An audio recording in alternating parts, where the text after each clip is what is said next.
Hey guys, it's VillainTheory back with my underrated card series, and now we're talking all about Valkyrie.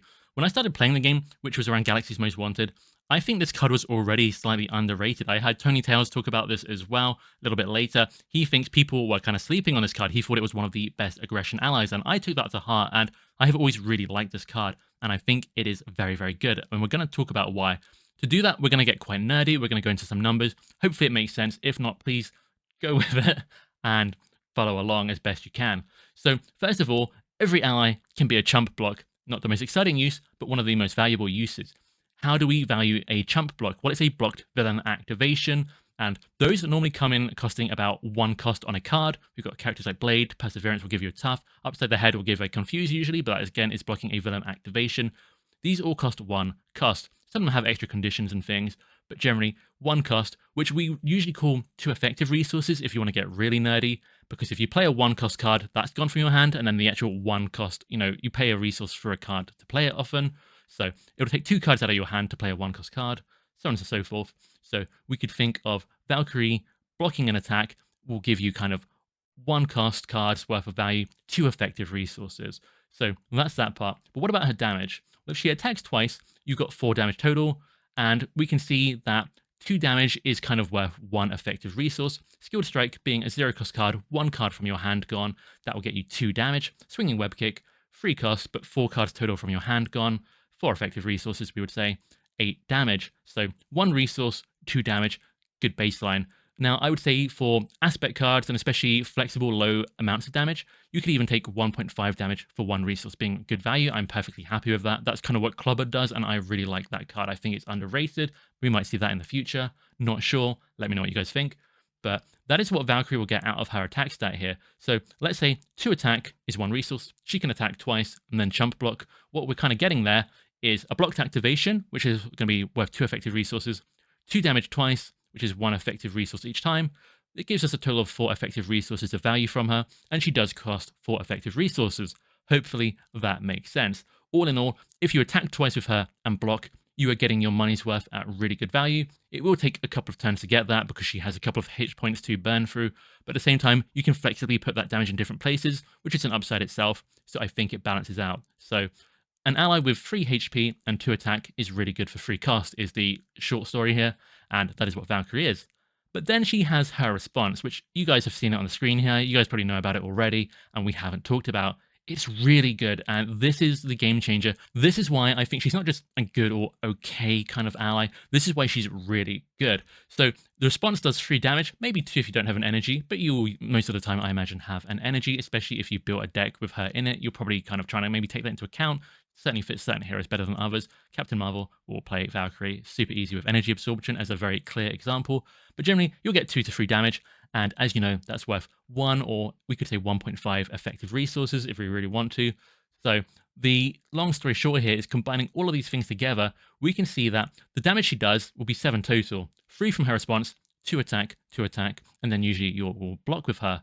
And all in all, that means she should cost 5.5 effective resources, when in reality she only costs 4. This means we have a resource and a half extra of value from Valkyrie than we would expect from most cards in the game, and that's what makes her really good. Now the downside is here, you do need a minion out to get that value. No minion out, she's very average. She's just kind of what you'd expect, it's kind of a baseline, nothing too fancy. Get a minion out though, and she blows the regular value of, most cards out of the water. I think she is very, very good in that instance. And we can break this down in interesting ways that really shows how much that 1.5 kind of extra resource of value really makes a difference. If we expect 2 effective resources to be a blocked attack, then her other 2 effective resources, we could then say that is the 7 damage. 2 effective resources, 7 damage, that is absurd. Now, of course, someone has to go on a minion. It's not as flexible, we can't just put it all on the villain. It's not straight up clear value, but it is still very, very valuable. On the flip side, we would expect maybe 3.5 resources to give us 7 damage in general play, which would mean we get her block for 0.5. That's what's kind of left, and that is very, very, very good. That's effectively a 0-cost card that would give you 2 tough cards if we were to try and translate it into something rounded up. So long story short, she's very valuable if you can get any damage off on a minion whatsoever from her response. Very, very strong. Then we've got comparisons to the other allies at 3 cost in aggression. Brawn maybe gives even more value, but he will take several turns to do it. It's a lot slower tempo, which does kind of artificially kind of increase his overall cost, or decrease his overall value, you might say, but he's a very good ally still. Magic is very interesting because she also affects a minion on the board, but you have to pay an extra resource, and it has to be non-elite. So Valkyrie will help more of the more difficult minions, whereas Magic will maybe help a little bit more with some of the weaker ones, but it depends, because if they have free health or less, Valkyrie's probably going to be more cost efficient for your troubles. And the other problem with Magic is you have to kind of have that minion engage with an X-Men hero, which is quite a big hoop. So Magic, very good for X-Men heroes, probably better, but for everyone else, Valkyrie's still very strong. And then we have Thor, who is one of my favorite allies in Aggression. He is very, very good. No one, that's not going to surprise anyone. He is not underrated, but he's a free cost ally with free attack and toughness. If you attack a couple times with him using the toughness to take some of that consequential damage, he can deal 6 damage and then he can block. Valkyrie's able to do 7 damage and then block. So Valkyrie can technically kind of get you more value if you go full aggressive with Thor.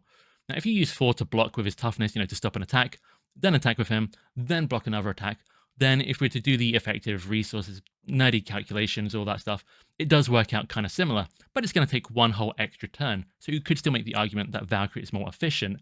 However, as much as I do like Valkyrie, you've got to be realistic. I do think Thor is still the better ally because he's got that flexibility where you can attack twice and then block, or you can block and attack and then block again. 2 blocked attacks, very, very valuable for aggression and anyone really. But that kind of flexibility is very good. He also can do all that even if there's not a minion on the board, which again makes him more consistent. And he's also got this cool interrupt, which if there are multiple minions engaged with a player when you attack that, you can hit multiple minions with his attack by spending a resource, which is very valuable in itself. So do I think Valkyrie is the best aggression ally? Absolutely not. But do I think she's in the conversation for the very strong aggression allies? Yes, I do. I think she's very good. And you can even do crazy things in multiplayer. Make the call that's really good for Valkyrie, because what's special about Valkyrie compared to most allies is you get a lot of her value very quickly. Getting 3 damage from her response and then attacking for 2 is 5 damage immediately. There are not many allies that you can play and get 5 damage out of straight away, not for her cost, and not then to be able to use them again in the next turn. And you can combine her with Boot Camp and Mighty Avengers, which can be fun as well. You've then got characters like Thor that can use the Bifrost to summon her, or if she's in hand, you've got Team Building Exercise to reduce her cost. Combos well with Angela, who can put a minion in play, along with all the ways Thor can put minions in play. So I think that's very fun. We've got characters like Rocket that get better value when defeating minions. He can use Valkyrie to soften them up. He actually likes looking for trouble more than most characters. Looking for trouble, generally a card I'm not that fond of. I wouldn't say this card is overrated. I think it's kind of rated in quite an accurate way by most people. And then we've got Captain Marvel, who I sort of mentioned before. Energy absorption, very, very easy. Don't want to play Valkyrie, no problem. Feed her to energy channel because Valkyrie is an energy resource herself. So that's a few uses of her. I like Valkyrie. She's got my stamp of approval. She is fine to play without a minion, but if there is a minion in play, her value is really, really good. Don't sleep on her. If you need an extra ally in your deck, she's always going to be a pretty solid choice. Hope you've enjoyed this, guys. I'll catch you guys in the next one. Bye.